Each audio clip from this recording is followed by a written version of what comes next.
আসসালামু আলাইকুম। Blog with নাজুর চ্যানেলের পক্ষ থেকে সবাইকে স্বাগতম। আশা করি যে যেখানতে আমার এই ভিডিওটি দেখছেন সবাই ভালো আছেন।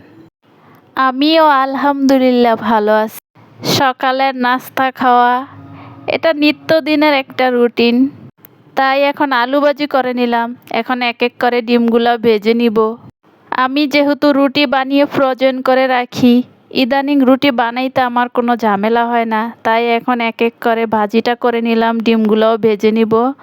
আর ফ্রোজেন রুটিগুলোও বের করে রেখেছি, এখন এক এক করে রুটিগুলো সেঁকে নিব।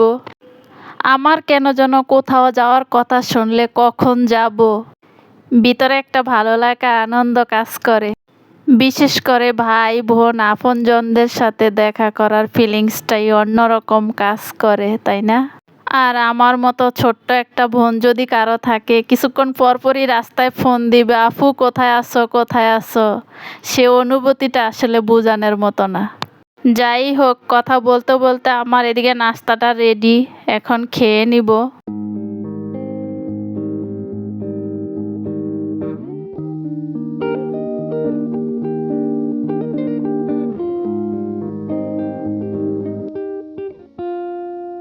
তো এদিকে নাস্তা খেতে খেতে আপনাদের কাছে একটা রিকোয়েস্ট করছি, কে থেকে আমার এই ভিডিওটি দেখছেন আমি জানি না। দেখতে থাকেন, দেখতে দেখতে যদি কোনো অংশে একটু বিন্দু পরিমাণ ভালো লাগে, একটি লাইক দিয়ে চ্যানেলটি সাবস্ক্রাইব করে পাশে থাকবেন। যারা অলরেডি এই কাজটা করে ফেলছেন তাদেরকে অসংখ্য ধন্যবাদ।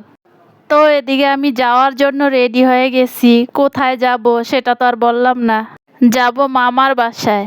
দেশের যে বর্তমান পরিস্থিতি সেটা তো আমরা সবাই জানি, অজানা কেউই বাকি নাই। তো রাস্তাঘাটে মানুষ নাই বললেই চলে, ঢাকা শহর পুরাই ফাঁকা। স্বাধীন দেশের মানুষ হয়েও স্বাধীনতা নাই বললেই চলে। স্বাধীনতা হচ্ছে বাঙালির অমূল্য সম্পদ। এই স্বাধীনতার জন্য জাতিকে কত সংগ্রাম করতে হয়েছে, কত রক্ত দিতে হয়েছে, সেই জাতি আজ রক্তে রক্তাক্ত। আমাদের দেশের শিক্ষার্থীদের যে ন্যায্য দাবি তা আমি সমর্থন করি। আসলে আমি অনেক আবেগী হয়েই পড়লাম। চোখের সামনে গুলিবিদ্ধ রক্তাক্ত আর দেখতে চাই না, আর কারো মার বুক খালি হোক এটা চাই না। তাই আসলে অনেক কথাই বললাম, অনেক আবেগী হয়েই পড়লাম।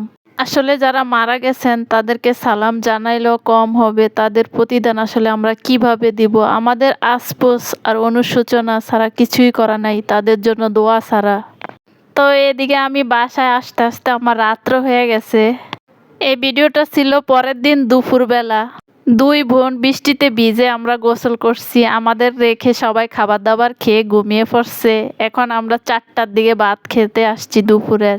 আমার বোন তো আমাকে পেলে মহা খুশি, খাবার দাবার কিছু না, সারাক্ষণ গল্প গল্প, দুই বোন গল্প করতে করতে সারাদিন পার। দুপুরের খাবার দাবার শেষ করে দুই বোন গল্প করতেছি, তো আমার বোন বলতেছে, আপু আমি তো মোমো বানাইতে পারি, একবার ট্রাই করব। বোন ছোট মানুষ, স্টুডেন্ট মানুষ, অত কিছু পারে না, তারপরও সাহস নিয়ে যে বানাইছে এটাই অনেক কিছু। তো আমি সহ একটু বোনকে হেল্প করছি। দুই বোন একসাথে গল্প করতেছি আর মোমো বানাইতেছি আর হাসাহাসি করতেছি, বলতেছি আমি এগুলা ভিডিওতে ছাড়বো, বলে যে না আপু এগুলা ছাড়া যাবে না। আমি আর একটা স্মৃতি হিসাবে থাকবে, সমস্যা নাই। এই পর্যায়ে মোমোগুলো একটা রাইস কুকারে দিয়ে দিচ্ছি, যেহেতু চুলায় দিলে একটু লেট হবে তাই। মোমো খেতে খেতে ওকে আমি বলতেছি আমি এখন বাসায় চলে যাবো, ও তো আমাকে কোনো মুহূর্তে বাসায় আসতে দিবে না।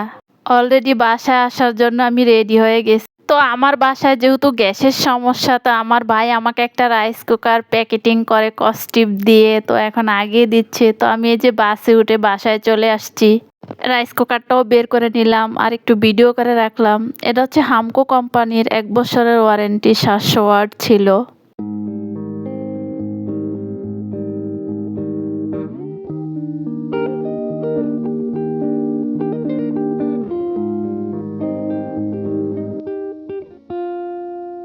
বাসায় এসেও দেখি দেশের পরিস্থিতি এখনো কোনো ঠান্ডা হয় নাই, কারফিউ চলতেছে। কি যে একটা পরিস্থিতি ভয়াবহ, রাস্তাঘাটে মানুষ নাই বললেই চলে। আর কতদিন এভাবে থাকবো সেটাও জানি না। আমরা যেহেতু সবাই একসাথে বা পাশাপাশি থাকি, ননদ ননাস, বাসুর। তো আমি ভাবছি যে ওনারা কি অবস্থায় আছে, তাই হচ্ছে ক্যাম্পাসের ভিতরে একটু ঢুকলাম। তো যেতে যেতে একটু ভিডিও করলাম। সব শূন্যতা, হাহাকার। যে রাস্তায় যেই ক্যাম্পাসে অলওয়েজ মানুষের আনাগোনা থাকতো, সেই জায়গা আজ শূন্য। ভাবছি যে ননদের সাথে দেখা করে ননদের বাসায় যে বান্ধবীর সাথেও দেখা করব, যেহেতু কয়েকদিন হয়েছে কারোর সাথেই কোনো দেখা সাক্ষাৎ নাই, কথাবার্তা নাই, যেহেতু নেট অফ ছিল। যে জায়গায় বাচ্চারা সারাক্ষণ খেলাধুলা করতো, সেই দোলনা, সে রাইড সবই ঝুলতেছে, কিন্তু মানুষ নাই। তো আমি কথা বলতে বলতে বাসায় চলে আসছি। বাসায় যাওয়ার পর আমাকে নাস্তা দিছে খেতে, কিন্তু আমি খবর দেখার জন্য বসে আছি, যেহেতু এদিকে ডিশ চলতেছে, নেট তো নাই। তো আমি একটু ভিডিও করে নিচ্ছি, কেউই দেখে নাই অবশ্য। ভিডিও করতে দেখলে হয়তো বা বলবো যে সব কিছু এলোমেলো, ভিডিও করছেন কেন। তো চুপি চুপি একটু ভিডিও করে নিলাম। নাস্তা খেয়ে বান্ধবীর বাসায় আসলাম, বান্ধবীর বেবিরে নিয়ে একটু দুষ্টামি করলাম। তো আজ এ পর্যন্ত।